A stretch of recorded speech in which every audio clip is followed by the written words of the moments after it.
A senior official within the European Union has lashed out at the British government over its planned illegal migrant crackdown. Ylva Johansson, the EU's Home Affairs Commissioner, has attacked Prime Minister Rishi Sunak's plan to crack down on illegal migrants as allegedly breaking international law, a claim which the British government has rejected. Under the country's new illegal migration bill, all those who arrive in the country illegally via small boat will lose all rights to claim asylum in the United Kingdom, and will eventually be deported back home or to a safe third country. Although authorities in Westminster believe that this will, finally, be the measure that ends the ever-worsening Channel migrant crisis, globalists working within international organizations have expressed outrage over the scheme, arguing that it breaks various rules set out in international treaties. I spoke to the British minister yesterday on this and I told her that I think that this is violating international law, Johansson told Politico regarding the planned bill, referring to Home Secretary Ylva Johansson, who leads the government department with broad responsibility for border control or lack thereof. The bureaucrat reportedly went on to add that all foreign arrivals should have the right to claim asylum, even if the receiving state has a good idea that their claims are bogus.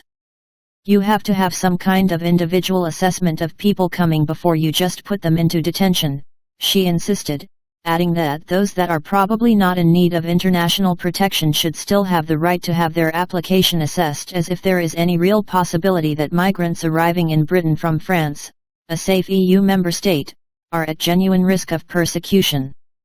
The EU Commissioner's complaints against the new boat migrant clampdown has been soundly rejected by Home Secretary Braverman, one of the key Conservative, Tory, politicians backing the bill. Speaking to Politico, a spokesman for Braverman said that the Home Secretary disagreed with her EU counterpart, with the minister said to have suggested that Johansson actually reads the detail of the bill once it was published. However, it will likely not be the European Union that Braverman will have to please once the full bill is published, with the United Kingdom's progressive-leaning civil service also reportedly up in arms about the move. According to a report by The Telegraph, many deep state bureaucrats within the Home Office are angry at allegations that they have sabotaged attempts to curb illegal immigration in the past.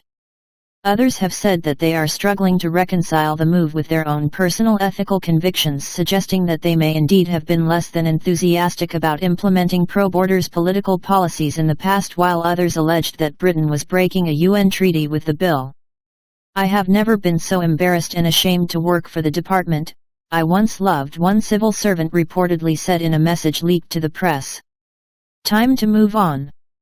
Article 14 of the Universal Declaration of Human Rights provides for the right to claim asylum. The UK voted for this, another added.